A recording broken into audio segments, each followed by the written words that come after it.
Nesse vídeo eu vou falar sobre a questão da desmonetização do Flow Podcast, né, após aquela fala do Monark e os grandes problemas que eles estão passando, mas fazer isso uma relação com o mundo de negócios. Tem duas palavrinhas que a gente pode resumir isso: necessidade de capital de giro e diversificação. Se você quer entender sobre isso, assista esse vídeo até o final.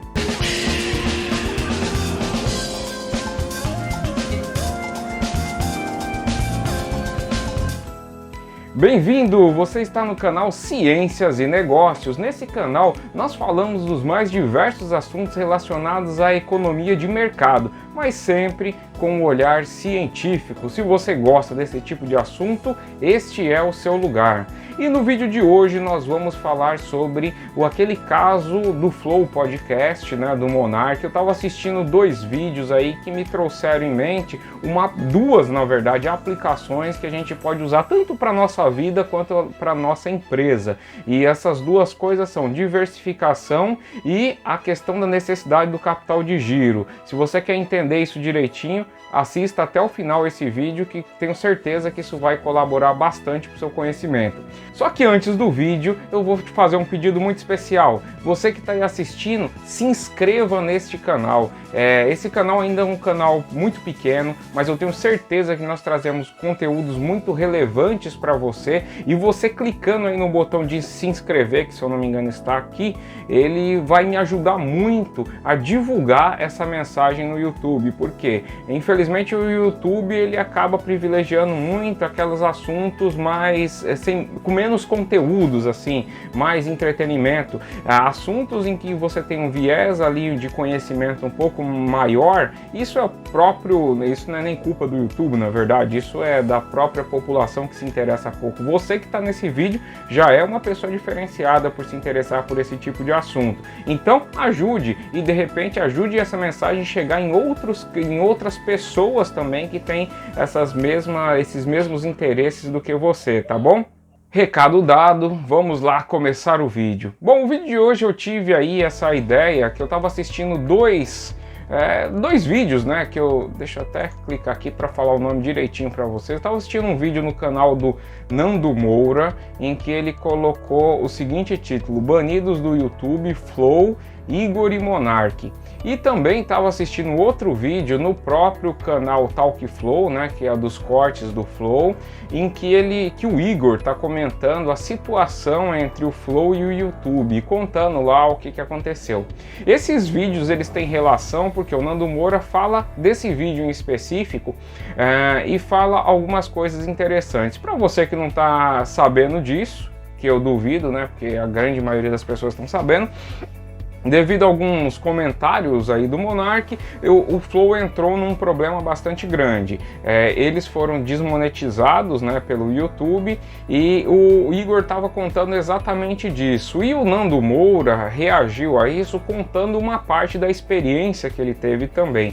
Ele falou o seguinte, que da primeira vez que ele teve no Flow, nessa entrevista que ele teve, ele chegou lá, a empresa era de uma maneira. Os próprios Igor e Monark, eles que recepcionavam as pessoas e tal, era um negócio, uma estrutura muito pequena, uma estrutura muito simples, e poucos meses depois, quando ele retornou lá para última entrevista dele, ele disse que já tinha se transformado completamente, já tinha se transformado aquilo numa grande estrutura, um monte de funcionário, tatuador, massagista, enfermeiros, tinham assessores dos mais diversos tipos. Então teve um crescimento assim muito grande na empresa. E aí, com esse crescimento muito grande, o que aconteceu? A empresa se tornou uma empresa grande também, né? Uma folha de pagamento grande. E aí até que veio esse problema em que, devido a essa fala, houve esse corte de monetização, digamos, a principal entrada de recursos aí da empresa Por quê? Cortando a monetização também houve corte de patrocinadores, então eles perderam muita entrada de recurso e com uma folha de pagamento extensa, o próprio Igor estava falando da dificuldade dele aí e da dificuldade do Flow se isso se perdurar. E por que eu estou trazendo esse assunto? Porque falando desse assunto me veio em mente duas coisas que são primordial para o funcionamento de uma empresa ou para você no seu mundo de investimentos, quando você tem a sua vida aí financeira, que são coisas que você tem que tomar um cuidado muito grande. Isso serve tanto para a empresa quanto para a sua vida pessoal e você vai ver e vai entender o porquê. São duas coisas: diversificação e custos. Certo? Vamos começar por diversificação. Investimentos de maneira geral, como você não consegue ter certeza de que a entrada de recursos que você tem hoje é a mesma entrada de recursos que você vai ter amanhã e vai ser assim até o final da sua vida, o final da vida da sua empresa, você tem um quesito de insegurança aí. Uma das formas de você reduzir essa insegurança é você fazendo um processo que a gente chama de diversificação. Então, diversificação é você procurar fontes alternativas de renda em que, se comprometer uma fonte de renda, você consiga ser sustentado pelas demais. Ah, agora eu entendi! O Flow, pelo que eu entendi, aliás o Igor estava falando, eles tinham outros canais, só que é o seguinte, pelo que eu entendi ali, todos os canais estavam ligados a uma plataforma só. Apesar de ele ter diversificado a quantidade de canais, eles ainda estavam dependendo de um ente pagador. E isso é uma grande armadilha que muitos empreendedores acabam entrando. Eu tenho até um caso para contar que me lembrei aqui agora. Eu conheci uma senhora que estava me contando a história dela, era dona de uma loja de roupa, e ela falou, naquele momento ela estava dona dessa loja de roupa, mas ela já tinha sido dona de uma fábrica de roupa. E ela falou o seguinte, que como que ela se quebrou? Ela se quebrou porque ela fabricava roupas e ela fechou um grande pedido com uma marca bastante famosa para fabricar lá a coleção de, eu acho que era de virada de ano inteirinha daquele. Então, assim, basicamente aquela empresa comprou toda a produção dela. Então o que ela fez? Para dar conta dessa produção, ela pegou e... Só um minuto. Copo errado.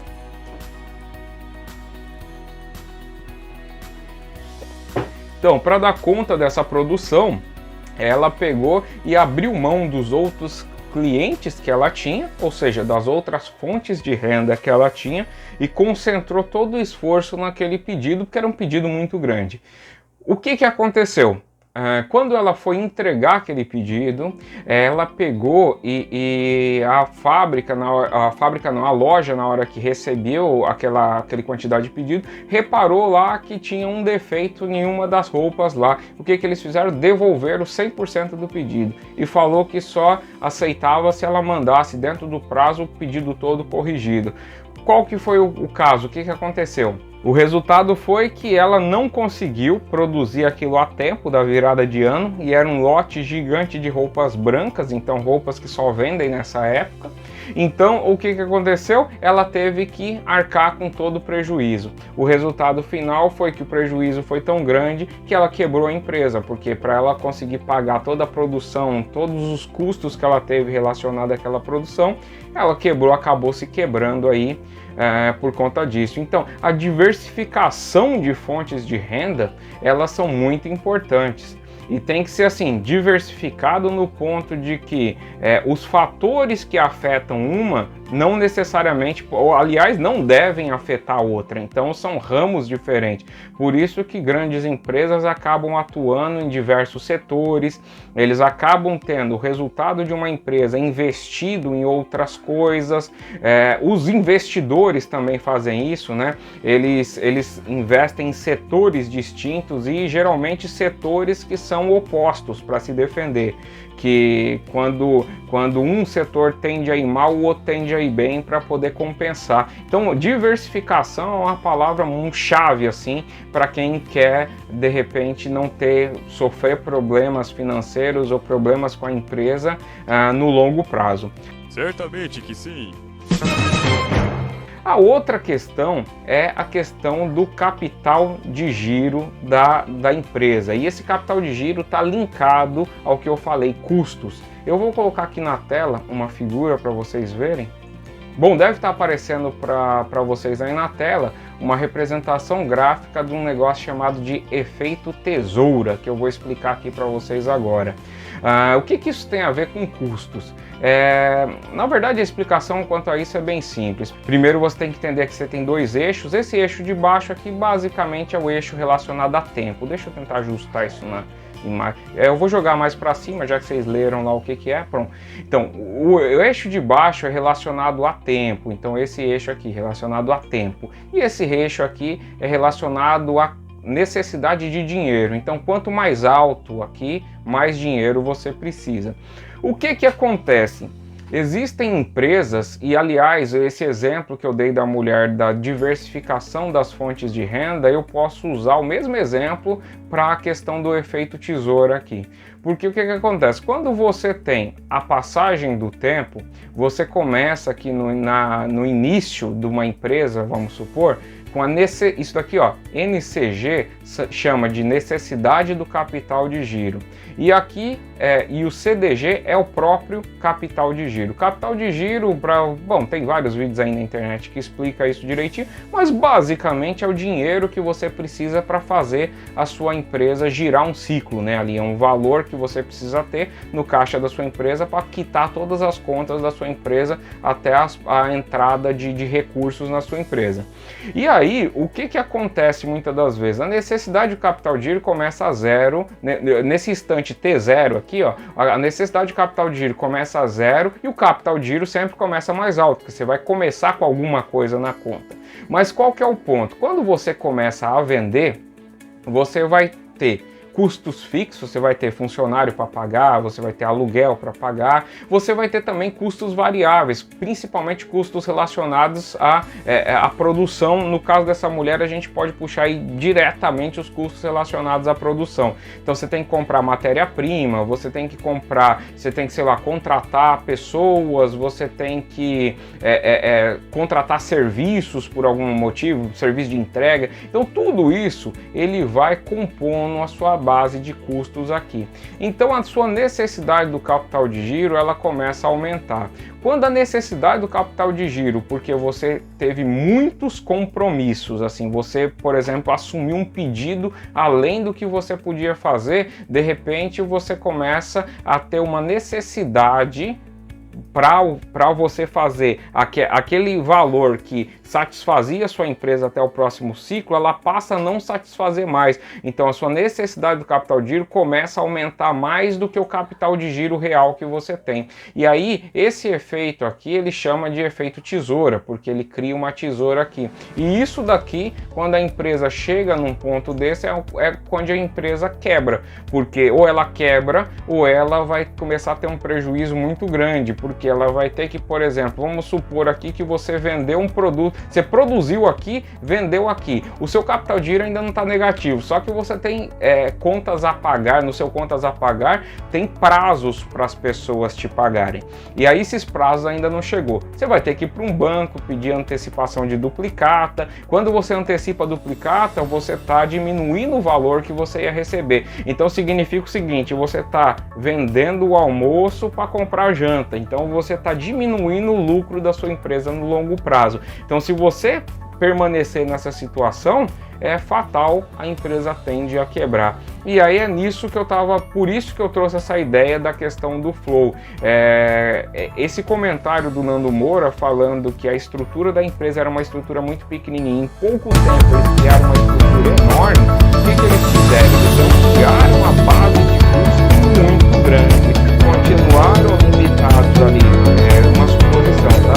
A uma fonte pagadora, e quando deu um probleminha nessa fonte pagadora, vamos supor, se a estrutura deles fosse enxuta e desse esse problema, talvez eles conseguissem uma coisa muito mais tempo do que com uma estrutura gigantesca. Então eu tô